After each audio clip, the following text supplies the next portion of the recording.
The views and opinions expressed in the DILLIGAF podcast are those of the host alone and are not intended to express those of any other person, business, or entity. The DILLIGAF podcast is for entertainment only. These are my opinions and should not be interpreted as facts or advice. Think for yourself. Keeps you up at night, yeah. Make all the demons quiet, yeah. We were built to thrive, yeah. I think that we've all had enough, yeah. I think that we've all had enough. Sick of dealing with the old plan. They know that we're calling it wrong. You got me like, oh, yeah. I think that we've all had enough. What's going on, everybody? Welcome to the DILLIGAF podcast, talking about anything and everything that interests me. If it makes me think, laugh, cry, scream, rage, or say, what the fuck, you're going to hear about it. My name's Tom. I'm your host. Thank you to everybody for watching or listening on YouTube, Spotify, TikTok, or wherever you get your podcasts. Make sure to follow, like, subscribe, share, rate, comment, all that kind of fun stuff. Make sure you're following on social media. It's at DILLIGAF_pod on all socials. And if you ever want to shoot me an email, it's dilligafpod@gmail.com. And you can find all that and much more on my Linktree, which is Linktree/DILLIGAF_pod, or scan the little QR code right there in the corner of your screen, and you'll find all the links there. So we got an interesting topic today, one that just honestly fascinates the hell out of me. Today we are talking about the 27 Club. Is it a curse? Is it just a morbid coincidence? Or is it just normal life? And for those of you that don't know what the 27 Club is, it's basically a group of celebrities, musicians, actors, athletes that all passed away at the age of 27. And we're not going to go through the whole list because it is long. It is very long. If you look up 27 Club on Wikipedia, it's got the entire list of everybody that is supposedly part of this morbid kind of club. But I'm just going to go through some of the more well-known people on this list, starting off with the person who is pretty much considered the first member of the 27 Club, and that is Robert Johnson.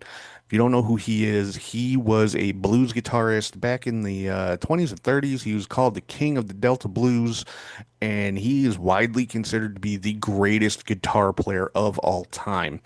And there's a lot of legends surrounding Robert Johnson because there's not a lot known about his life. I mean, there weren't good records kept back then, especially in the South.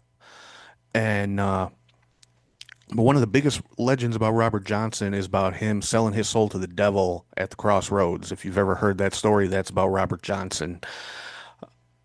And supposedly the way this came about, he was not a very good guitar player, and then he kind of disappeared for a year, came back, and just blew everybody away. If you've ever heard any of his recordings, this is at a time before electric guitars existed. All he had was an acoustic guitar, and some of his recordings, if you listen to him, it almost sounds like a piano because he's got like three different things going on one guitar. But yeah, getting back to the 27 Club, when he was 27 years old, he passed away, obviously, but the cause of his death is really like unknown. And there's a lot of rumors surrounding that. The most popular one is that he was poisoned. He in one of the towns that he went to play, as the story goes, he messed around with the wrong woman, and that woman's husband gave him a poisoned bottle of whiskey. And supposedly he drank this whiskey and became violently ill and passed away. And he is pretty much regarded as the first member of the 27 Club. Like I said, a lot of mystery surrounding his life in general, just because not a lot of facts are known about him. But so yeah, Robert Johnson, my opinion, greatest guitar player to ever live. First member of the 27 Club. Next up, we have Brian Jones, who was one of the founding members of the Rolling Stones, their original bass player. And by all accounts, he was the leader of the Rolling Stones. It was not Mick Jagger when they first formed. It was Brian Jones. It was his band. And then he obviously passed away at 27, and Mick Jagger kind of took over at that point. And the way Brian Jones passed away, he drowned. I don't know the full story behind it, but yeah, drowned in a backyard pool. Then, of course, another person a lot of people regard as the greatest guitar player of all time, Jimi Hendrix.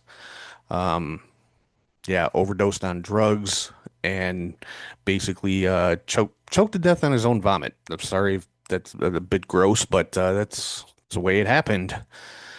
And again, one of the greatest guitarists to ever live. And that's kind of a pattern with the 27 Club is these are all ultra talented people. I mean, top tier in their chosen field, be it music or movies or whatever. And yeah, Jimi Hendrix, no exception to that. And but yeah, passed away at the age of 27. The next one up is Janis Joplin, same thing. Uh, Drug overdose, just an amazing singer. I mean, if you've never heard any Janis Joplin recordings, look them up. And hopefully you can find one with video of her singing because for that voice to come out of this tiny little woman is insane. But Janis Joplin, another one, passed away of an overdose at the age of 27. Next one up is my personal favorite frontman of all time from The Doors, Jim Morrison. And if you've ever read about Jim Morrison or watched any documentaries on The Doors or watched The Doors movie with Val Kilmer playing Jim Morrison, you see God, how do you even describe Jim Morrison? He was just kind of on a whole nother level, and obviously a huge drinker. His thing was alcohol, and it was the 60s. Of course, he was into drugs too, but his main thing was alcohol, and he actually died of heart failure. But of course, that was related to the alcohol and the drugs. But was found in his bathtub. He was living in Paris at the time. But this is another one. There's kind of a lot of mystery surrounding it because he was found by his girlfriend Pamela Coulson and or Pamela Corson, sorry. There was like no autopsy or anything like that. So there's a lot of speculation that he didn't die. He just kind of went off the grid because he did have some criminal charges pending at the time. He'd gotten arrested for indecent exposure at one of his concerts and things like that. So a lot of people think, oh, he didn't actually die. He just kind of went underground, went into hiding, and got out of the public spotlight and just went on to live a quiet life. But I don't know if Jim Morrison could have done that, honestly. I don't think he could have lived a quiet life. But by all accounts, he did pass away at the age of 27. And interestingly enough, his girlfriend, Pamela Corson, a few years later, passed away of a drug overdose, also at the age of 27. So again, kind of morbid coincidences here. Then of course we get to Kurt Cobain, lead singer in Nirvana, basically the band that killed hair metal. Thank you. But the first alternative grunge band to really hit big, and by all accounts, Cobain suffered with like anxiety and depression and bipolar disorder and stuff like that. It also into drugs, was I believe was addicted to heroin if I remember correctly, and he ended up dying by suicide. Again, a lot of people don't think he died either, but conspiracy theories, that's a different show. We did that last season. But yeah, Kurt Cobain also was 27 years old when he passed away, and so was Amy Winehouse, amazing British singer. And I'll say the same thing about her that I did with Janis Joplin. If you've never heard Amy Winehouse, look up some of her stuff, and it's just crazy to hear that voice. The voice does not match the look with Amy Winehouse and Janis Joplin, but just a phenomenal vocalist was Amy Winehouse, and but she had major problems with alcohol, and that is what eventually killed her at the age of 27. Next one up is Ron Pigpen McKernan, who was part of the Grateful Dead. And this is the first one we're talking about that actually died of, I guess you could say, natural causes. He had a gastrointestinal hemorrhage that killed him. I don't have a whole lot more details on that one, but yeah, he was a member of the Grateful Dead. Then we have Thuy Trang, who, if anybody was a fan of the Power Rangers when you were a kid, the original Mighty Morphin Power Rangers, she was the Yellow Ranger. She passed away at the age of 27. I didn't even realize that until I started putting this list together. I knew she had passed away, but I didn't realize she was 27 years old when it happened. She passed away in a car accident. But yeah, I was a Power Rangers fan when I was younger. It was a cool show. But yeah, Thuy Trang died at the age of 27 in a car accident. Then we have Jonathan Brandis, who was a child actor. I'd say probably his biggest parts, he was a regular in the TV series Sequest, but he was also in the original version of Stephen King's It, the TV miniseries. And oh God, I should have wrote the character's name down. He was like the main one, the guy that started Bill. He played young Bill in the original Stephen King's It. So but yeah, he actually passed away from suicide. He was another one, struggled with depression and was like, yeah, just like career stress. And you, unfortunately, with child actors, it seems to be kind of a pattern, unfortunately, that they end up having some type of issues. And so yeah, next up we have Pat Tillman, who was an NFL player, but he was also in the U.S. Army, and he was actually killed while serving in the Army by friendly fire, if you can believe that. Like, people in his own unit killed him accidentally. And that, I mean, anytime a soldier dies, anytime anyone dies, it's tragic. But for a soldier to die at the hands of their fellow soldiers is just, that's tragedy on a whole nother level.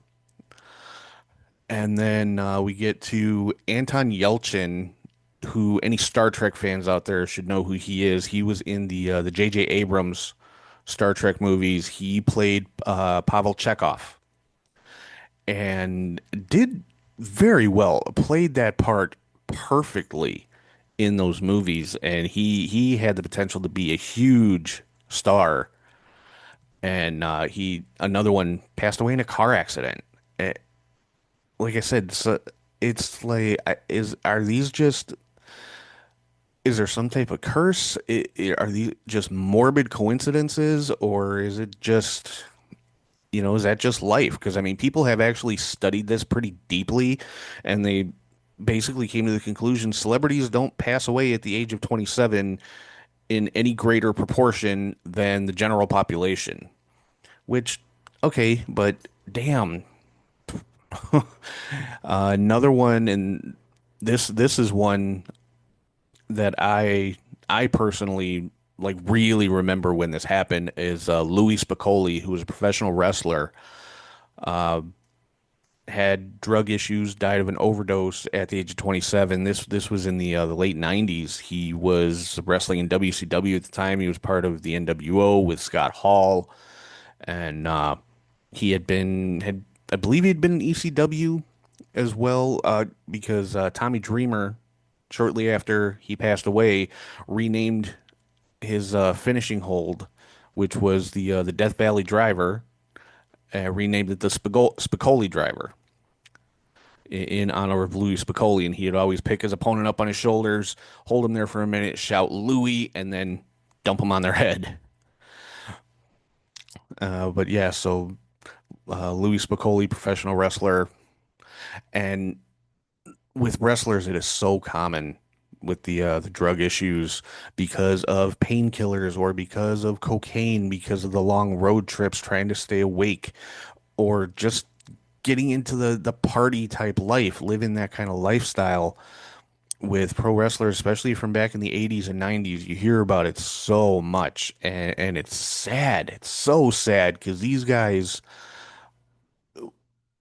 they literally work themselves to death just because they love what they do. They love the business of pro wrestling so much, but it eventually kills them. Thankfully now in the pro wrestling business, there are more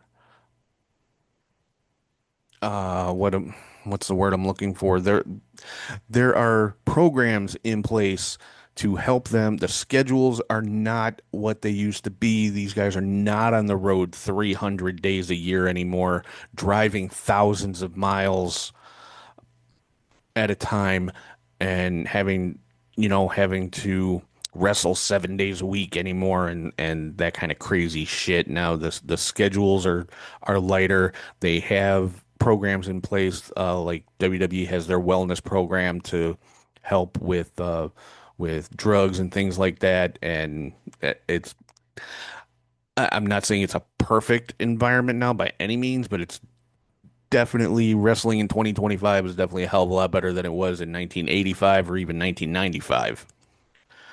But yeah, and that's just a small portion of the 27 Club. Like I said, if you look up this list online, it is mind-boggling, the number of celebrities that have died at the age of 27. Like I said, it's not confined to one art form. Like, most people know about the musicians in 27 Club. I think they're the most prominent, but it goes into acting, it goes into sports. It's pretty much any type of celebrity. You will find someone on this list from one of these worlds.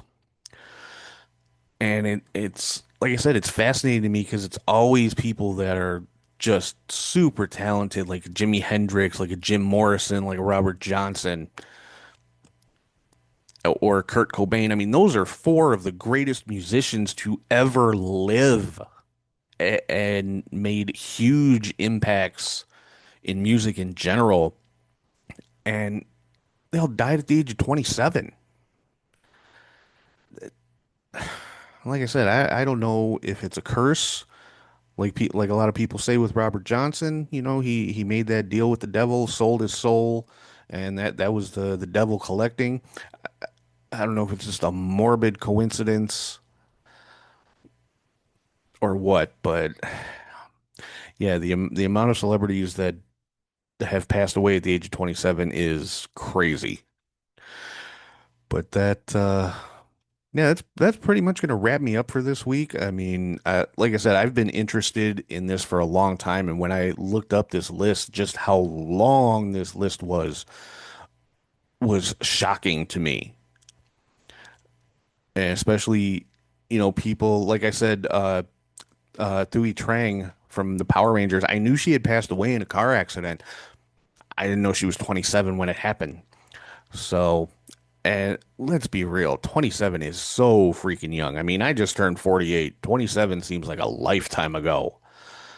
And I realize people die even younger than that, and that's just as big of a tragedy. I'm not saying the age of 27 is like significant as far as how big the tragedy is, but just the number of famous people who have passed away at such a young age is staggering.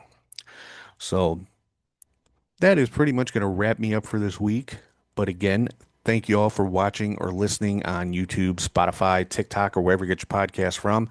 Make sure to follow, like, subscribe, share, rate, comment, all that kind of fun stuff. Really helps out the show. Make sure to follow at DILLIGAF_pod on all the socials, and check out my Linktree, which is Linktree/DILLIGAF_pod, or scan the little QR code right there in the corner of the screen. You'll find all the links. And if you ever want to shoot me an email, it's DILLIGAFpod@gmail.com. So with that, I'm going to wrap things up for this week. Thank you again for stopping by and checking out the show. And as always, if anyone has any issues with anything that I have said here today, ask yourself one question. Do I look like I give a fuck? 'Cause we want retribution. Tribute show.